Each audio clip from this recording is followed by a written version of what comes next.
Good morning, everyone. Good evening, good afternoon, wherever you are, and welcome to this week's Weekly Energy Boost. My name is Elisheva, and I'm here this beautiful Monday morning with David, and we are talking about how to find your inner leader, a soul's perspective.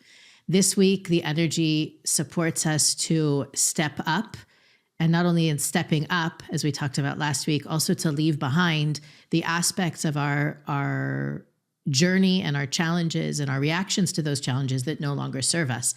So this week, we're going to take the opportunity to talk about all the ways we can show up as a leader in our own lives and in the different areas of our lives, and also what's worked for us as emerging leaders in our own circles. Weekly Energy Boost is Weekly Energy Boost is a 7-day spiritual weather forecast where David and I, and sometimes our guests, share with our listeners the most practical and powerful tools to navigate the coming 7 days. Through doing that, we inevitably unearth powerful and practical tools from the wisdom of Kabbalah that you can use any day of the week, any week of the year. And this week is no different. We have the convergence of two really powerful influences. One is this energy of stepping up, and the other is the beginning of this journey we call Pesach, it begins Wednesday night, and it is the 7 days on which we achieve or access the energy of freedom from our egos. And it also begins a 7-week spiritual process that we'll talk about throughout the coming 7 weeks, but it's important to shed light on the different aspects that are influencing the opportunities we're going to experience this week. And again, the whole idea is that in knowing about these opportunities, if you know about them, you can embrace them and you can work with them rather than run from them, avoid them, or make a lot of drama and noise about them and not really take that opportunity. So, David, one of the reasons that this this topic is also timely is we had an episode a couple months ago about leading without followers. And we got a lot of questions from listeners about what that means for people who aren't leaders, who are followers, who are just there, they're just trying to get by, just trying to live a quiet life, happy, leave me alone, don't need attention, don't need a lot of money, don't need a lot of influence, I'm just, doing my thing. How does that attitude or approach affect the universe's desire for each one of us to step into our own leadership? Well, being a leader is a spiritual birthright, because if our goal in life is to become like the Creator, and it also means that we have the spark of the Creator within us. It means that when we are not in leadership mode, we're actually reactive and we're disconnected from the light. So being a leader is not a choice. It's actually something that we have to commit to and strive to achieve in order to be aligned with the universe's energy. This morning we had a session with about 30 guys pretty much on leadership and spiritual work ethic. And we had a guest speaker, and we talked about different concepts, but what does it mean to be able to rise above? And number one, the first thing is that most people are just reacting to what's happening during their day. So whether you're the leader of a household, whether you are a leader of a team in your career, or even just amongst friends, are you just reacting to what's happening day to day, barely treading water? Or are you getting ahead and actually having a vision of where to take the people who are dependent on you for energy? So even like with kids, because I think it's obvious in business, but let's just talk about if you have kids, or you have a group of friends. By the way, and you're not just talking about little kids at home. No. Your kids could be in their That's right. Adults living elsewhere in the world, and they're still dependent on you. That's for right. energy. As a parent, your kids draw light through you for the rest of their lives. And they don't bypass you energetically. So it comes down the lineage of souls. So light comes through the mom and the dad, whether they're living or not, especially when they're not living, the light still comes through them, that the child reveals in this physical world. So as a parent, we need to always be thinking, number one, quality of a good leader is vision. You have to already be thinking, what is the next month 6 months, year look like of where I want to take my family, where I want to take my business? The main reason why people don't know what to do, and the universe doesn't know how to treat them, the creator doesn't even know how to treat them, is because we're not clear about where we want to go. Even if it's not the right way to go, even if the goal is wrong, even if the universe has different plans for you, we are still obligated to create these goals because we need to exercise our God gene, our leadership gene. Then let the universe change our plans. But we need to create plans and commit to them while still being open to the fact that they will be changed. And so a simple question is like, what do you think about in terms of the energy you want to give your children for the next year? Is it even a thought that we have? How about your spouse? How about your boyfriend? How about your girlfriend? Like energetically, what do you want to be the provider of? Where do you want to carry this relationship? I think people have a very passive relationship often with just life. I will deal with things as they come. I'm not very organized. I don't schedule stuff. I don't even keep a list of things I need to do. I'll just handle them when they come. And that's a question for all of us. Are we more passive or are we more proactive? So this is the first sign of a good leader, is a person who is not reactive. You're not just living your life reacting to things that come your way, because then you're giving power over to the outside to determine what your life is like. It's interesting because one of the questions I wanted to bring up was, how can spirituality enhance leadership, right? You see a lot of people, obviously, that lead in different arenas that are not spiritual whatsoever. And sometimes that's apparent, but there's also a dynamic or a enhancement, I would say, that having a spiritual practice or spiritual backbone can bring to any leadership, no matter what your leadership style is. But I think even before we get there, the denial of the need to lead, right? Or one of the things I would have added to what you said before is that sometimes people don't want to push the envelope, don't want to rock the boat. They're just kind of like seeking that tranquil, monotonous, predictable life. And often when you regard yourself as a leader, going back to David's point about the fact that we're all here to have that affinity with the creator, and the creator is the ultimate leader. So we all inherently have an obligation, a responsibility to lead in whatever arenas we participate in. At the same time, there is that opposing force or opposing voice that we all have within us that challenges us to stay complacent, to stay comfortable, to leave well enough alone. Like all of those, again, reactive tropes about not needing to step it up or stretch outside of your comfort zone. What do those opportunities look like? That's really what I think we can break down for people. How do you know when the universe is telling you, step it up? Well, as you were talking, I think one of the things we have to realize is we need to always be taking some kind of action.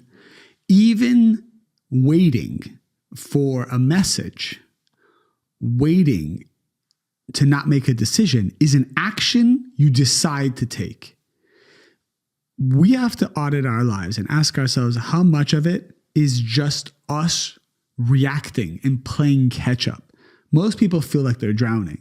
And I was talking to one of my single male students, and it seems like there's enough time in the day for him to do this and do that. I'm like, why don't you come to this? Why don't you pray with us? I don't have enough time. And then I'm asking myself, I'm married with 4 young children, and I got this going on, I got that going on, and I feel I got a little more free time than you. What is it that you're doing that's making you so busy? Because it's interesting, because as soon as this guy gets married and has kids, how is he going to fit all that in? Obviously, something happens. The vessel expands. You still have 24 hours in a day, but the vessel expands. And what happens actually when you start to gain more responsibility is you bend time. Time becomes an illusion. In 1 minute, you can achieve much more than you used to. It really comes down to mindset. You believe that you're busy. And so the reason why you believe that you're busy is because you actually don't enjoy what you do. You're not excited about the things that you're doing. So time becomes this thing that's just, it's very hard to like move, and it's very much like molasses. But the minute you get excited about what you're doing and you start taking action, the Creator actually gives you back time, which is a very fascinating thing. If you don't do anything, you'll have less time. And the more you do, you'll have more time. You'll actually have 48 hours in a day. It's a very deep and profound concept. Another example is But before you do the other example, can we flip that concept and talk to the people who have 4 kids and work full time and manage their home and try to be healthy and have a social life? There's also those people that say they can't handle a drop more. And that is because they're reacting to their kids, they're reacting to the job, they're reacting to everything. So like I've talked to people who have lives like that, and I say, well, why don't you come to Kabbalah 1 with me once a week for an hour? And they go, I just told you I have no time. And you're telling me to spend another hour that I don't have? I mean, that's bath time, that's this, that's all the stuff they come up with. And I say, I understand, but let me tell you something. The hour you dedicate to your consciousness, you will even just practically think about when you get upset with your wife. How much energy does that take? What is the subsequent conversation you need to have afterwards to apologize and make her feel good? How much do you ruminate about it and feel crappy even as you go to bed? This is a 4 or 5 hour process. Okay, so let's put that aside. What happens when you're frustrated, agitated, and anxious, and that energy gets transferred to your kids, and then they start acting out, and now you have to spend a couple more hours calming them down and disciplining them? What happens when this happened yesterday? A teacher calls you and says your kid just hit another kid in the face. I need you to come down and to talk about it. And so then you spend another 2 to 3 hours doing that. That all came from your anxious, doubtful energy that you didn't address in your consciousness. So when I say come to an hour of a spiritual class, or just listen to this podcast while you're at the gym, whatever, it's because when your consciousness is in the right place, you avoid failing so many more tests that you gain back 10, 20, maybe even 30 hours of time. That is the secret of having elevated consciousness. So when we invest time into consciousness, when we invest time in taking action proactively, we draw light, and then the light inspires us to make better decisions later on. And as a result, we get time back. To me, that's also one of the bigger areas of growth for most people in stepping into their leadership roles is boundaries. And listening to you, I was thinking about different people who I hope are listening to this episode right now, that it's really a matter of them setting different boundaries around how they spend their time, their energy, and in what they invest their consciousness. So you take a person like that that's busy at work, and then when they finish work, they're taking the kids to all the different classes and sports and appointments, and then the weekends are jam-packed with socializing and other obligations and responsibilities, and they feel they cannot take on anymore. They're really, at the end of the day, they find themselves so empty and so frustrated because the lack of that boundary that would allow them to invest time in their consciousness and in their growth is that's the root cause, that they're not prioritizing. The feeling of busyness is very gratifying. Yeah. I have so much, look at my to-do list, look at my calendar. I get so much validation and so much ego stroking from looking at how much I accomplish in any one day at the expense of my happiness, my peace of mind, my satisfaction. I think that's something we don't talk about enough, is that the impetus to do more and to be more comes from being satisfied with where you're at now. And I don't mean complacent satisfied. Sure. I mean gratification. Like look at all the opportunities I have. Look at how full my life is. And how can I extend that strength, that love, that compassion to other areas and other people in my life? It's, there's that joke. If you want something to get done, give it to a busy woman. Yeah. Is it a busy woman? Or is it is a busy woman. Don't take that away from me. The irony of that statement is if you ask the busy woman, how happy are they? How fulfilled are they? How nourished and nurtured do they feel from within? The odds are that the answer is very low or not at all. And so the martyrdom that busyness creates, that feeling of, if I stop doing what I'm doing, my empire will crumble, or if I call in sick, X, Y, and Z will happen.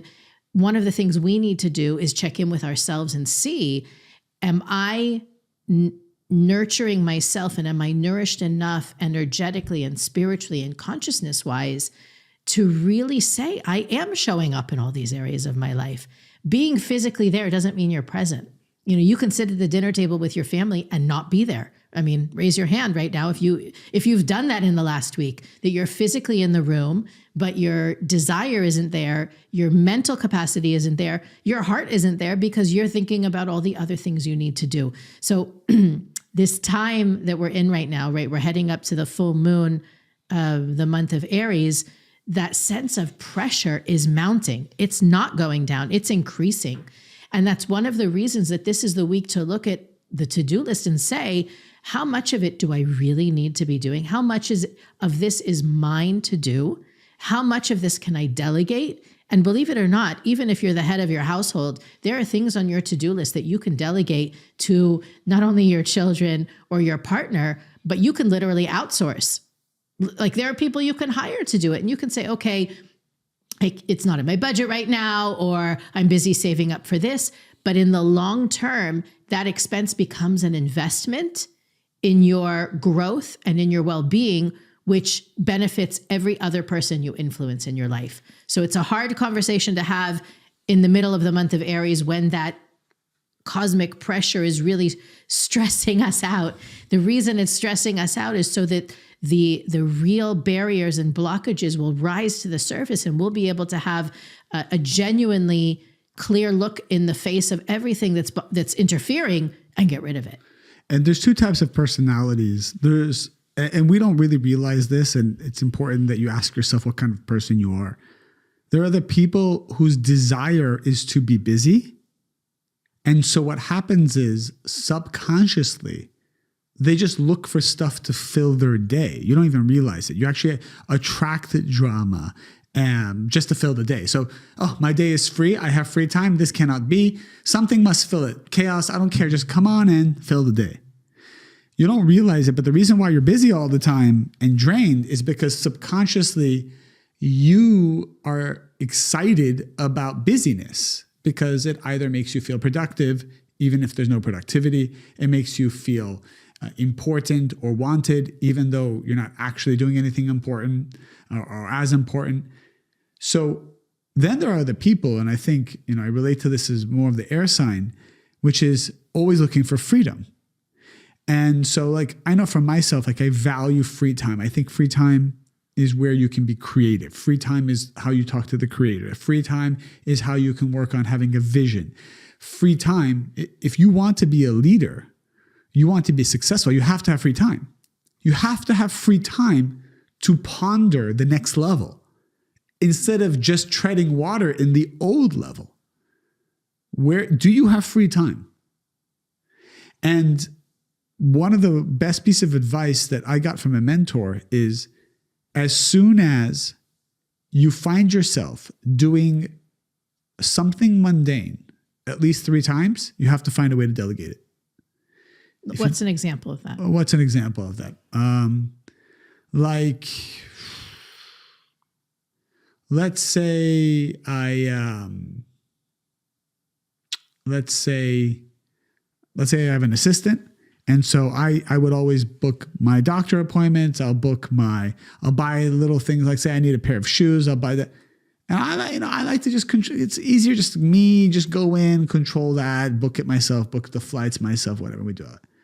Because we all have a hard time letting go and delegating. But if I find myself booking my flight 3 times in a row, this is something that needs to be delegated. Meaning, if I am capable of doing more than booking a flight, I need to delegate. Whatever that is for each one of us. There are things that we do that we don't necessarily want to do, but it's so repetitive and we do it. when easily we can find a way to delegate, and especially in our businesses. All right. The number one reason why entrepreneurs don't grow is they're holding on to tasks that they should have already delegated. And when you desire to delegate, you also attract talent, good people, good partners. So it really comes down to the seed level of who you are. Are you a kind of person that is craving free time so that you can talk with the creator more and create more vision? Or are you just craving busyness? And so whatever you're craving is what you will be attracting and what your life will look like. How did you step into your own leadership roles? Be more specific. Well, each one of us has a journey, right? That I don't know, if I think about the people who I follow or the ways that I am a leader, I didn't apply for the job, right? In all of the areas in my life in which I am considered a leader, I didn't sign up. I wasn't a goal. Actually, I can tell you a funny story about that, by the way. Many, many years ago, there was somebody that we work with that I really admired and I looked up to. And I thought that was my goal. It's funny that I say it like that. Like they were leading in many different capacities, teaching, managing, local center, like just really handling it all, beautiful family. And I thought, you know what, that's my goal. I need to build the skills and the intelligence and the wisdom to reach that. When I reach that, I'll arrive. Okay. I got there one day. I don't know, it was almost 20 years ago. It feels funny to say it that way. I got there with all of those titles that I thought that I wanted. And I was like, this is it. Like I have the big ring of keys and the accounting books. And this is what I thought was the be all and end all. And I really said to the creator, and I'm sharing this, not in any way to put anybody down or to belittle anybody, but I said to the creator in that week that I had that realization that this is what I was pushing for all this time, is that this can't be it. And I'm really genuinely open for what's next. I don't want to be here too long. This is not what I thought it would be. It's not a good fit for me. I mean, I may have been good at it, but it wasn't challenging me. It wasn't stretching me. And it certainly wasn't giving me the fulfillment I anticipated that it would. So fast forward, I want to say, I think it was within a month or two of having that conversation with the creator and really being open, really being curious about what does the next level look like? And what am I really asking when I ask, what does my next level look like? I'm asking, how can I do more? What does my next level of leading look like? It's not about how many people follow me or how much power I have, what kind of decisions I can make and what changes those decisions can create. It's my next level of leadership needs to be transformative for me. And so that's one of the things I want to make sure that everybody's open to this week is if what you're doing, if your to-do list isn't transforming you, it's not where you're meant to be. It is not your destiny. It is not what the creator has in store. Just because you're doing it doesn't mean the creator wants it that way. I know a lot of people look at their lives and they say, it's whatever the creator wants. The creator doesn't want for you to do the same thing day in and day out and just look forward to the weekend or look forward to that family vacation or, dream about sleeping in on Sunday. The creator wants every moment of your day to be generating an opportunity for transformation and growth for you. And so even if you're not clear of how it's going to look, where it's going to be, who you're going to work for, where you're going to live, all those details, simply waking up every day or before you go to sleep every day, asking, I'm open to my next level. What is show me my next level?